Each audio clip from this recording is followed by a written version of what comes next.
ଭାଇ ତୁ ଦୂରେ ଅଛୁ କିନ୍ତୁ ମୋ ମନରୁ ନୁହଁ। କେବେ କେବେ ଜୀବନରେ କିଛି ଦୂରତା ଆମ ଇଚ୍ଛାରେ ଆସେନି।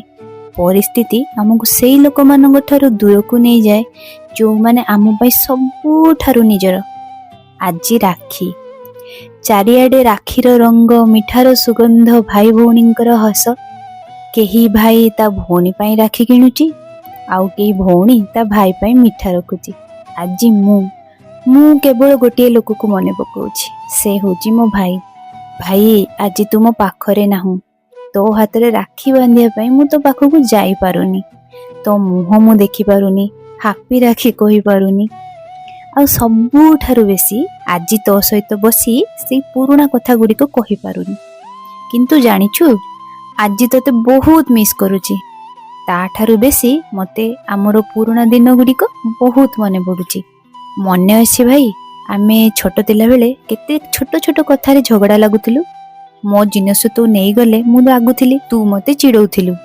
ମୁଁ ତୋ ସହିତ କଥା ହେବିନି ବୋଲି ରାଗିକି ବସି ରହୁଥିଲି। ଆଉ କିଛି ସମୟ ପରେ କିଏ ଜାଣେ କେମିତି ପୁଣି ଦୁହେଁ ଏକାଠି ହେଇଯାଉଥିଲୁ। ସେତେବେଳେ କେବେ ଭାବିନଥିଲି ଏମିତି ଦିନ ଆସିବ। ଏଇ ଛୋଟ ଛୋଟ ଝଗଡ଼ା ଗୁଡ଼ିକ ଦିନେ ଏତେ ମନେ ପକାଇବି ବୋଲି। ସେତେବେଳେ ଲାଗୁଥିଲା ଭାଇ ତ ମୋ ପାଖରେ ଅଛି, ସବୁଦିନ ରହିବ। କିନ୍ତୁ ଜୀବନ ସବୁବେଳେ ଆମେ ଭାବିବା ପରି ଚାଲେନି। ଆଜି ଆମେ ଦୁହେଁ ନିଜ ନିଜ ଜୀବନରେ ବ୍ୟସ୍ତ, ନିଜ ନିଜ ଦାୟିତ୍ୱରେ ବନ୍ଧା, ଆଉ ସେଇଥିପାଇଁ ଆମ ମଧ୍ୟରେ ଦୂରତା ଆସିଯାଇଛି। କିନ୍ତୁ ଦୂରତା କେବଳ ଆମ ମଧ୍ୟରେ ଅଛି, ଆମ ଭଲ ପାଇବା ମଧ୍ୟରେ ନୁହଁ। ଆଜି ଯେତେବେଳେ ଅନ୍ୟ ଭଉଣୀମାନେ ତାଙ୍କ ଭାଇଙ୍କ ହାତରେ ରାକ୍ଷୀ ବାନ୍ଧୁଛନ୍ତି, ସେତେବେଳେ ମୋ ମନରେ ଆମ ପିଲାଦିନର ଗୋଟିଏ ପରେ ଗୋଟିଏ ଛବି ଆସୁଛି। ସେଇ ଘର, ସେଇ ଦିନ ଗୁଡ଼ିକ, ସେଇ ହସ, ସେଇ ଝଗଡ଼ା, ସେଇ ମଜା, ଆଉ ତୁ। ସବୁକିଛି ଆଜି ବି ମୋ ସ୍ମୃତିରେ ସେମିତି ହିଁ ଅଛି। କିଛି ସ୍ମୃତି ଏମିତି ହେଇଥାଏ, ସମୟ ବିତିଯାଏ, ଲୋକ ବଡ଼ ହୋଇଯାଆନ୍ତି, ଦୂରତା ବଢ଼ିଯାଏ, କିନ୍ତୁ ସେଇ ସ୍ମୃତି ଗୁଡ଼ିକ କେବେ ବୁଢ଼ା ହୁଏନି। ସେଗୁଡ଼ିକ ଆମ ହୃଦୟରେ ସବୁବେଳେ ସତେଜ ହେଇ ରହିଥାଏ। ଭାଇ, ହୁଏତ ମୁଁ ପ୍ରତିଦିନ ତତେ କହେନି ଯେ ତୁ ମୋ ପାଇଁ କେତେ ଇମ୍ପୋର୍ଟାଣ୍ଟ। ହୁଏତ ମୁଁ ଫୋନ୍ କରି ପ୍ରତିଦିନ ପଚାରେନି ଭାଇ ତୁ ଭଲ ଅଛୁ ତ। କିନ୍ତୁ ଏହାର ଅର୍ଥ ଏହା ନୁହେଁ ଯେ ମୁଁ ତତେ ଭାବେନି। କିଛି ସମ୍ପର୍କ ଏମିତି ହେଇଥାଏ ଯେଉଁଠି ପ୍ରତିଦିନ ଭଲ ପାଏ କହିବା ଦରକାର ହୁଏନି, କାରଣ ସେ ଭଲ ପାଇବା ମନ ଭିତରେ ଥାଏ। ଆଜି ରାକ୍ଷୀରେ ମୋ ପାଖରେ ରାକ୍ଷୀ ଅଛି କିନ୍ତୁ ତୁ ନାହୁଁ, ମିଠା ଅଛି କିନ୍ତୁ ତତେ ଖୁଆଇବା ପାଇଁ ତୁ ମୋ ପାଖରେ ନାହୁଁ।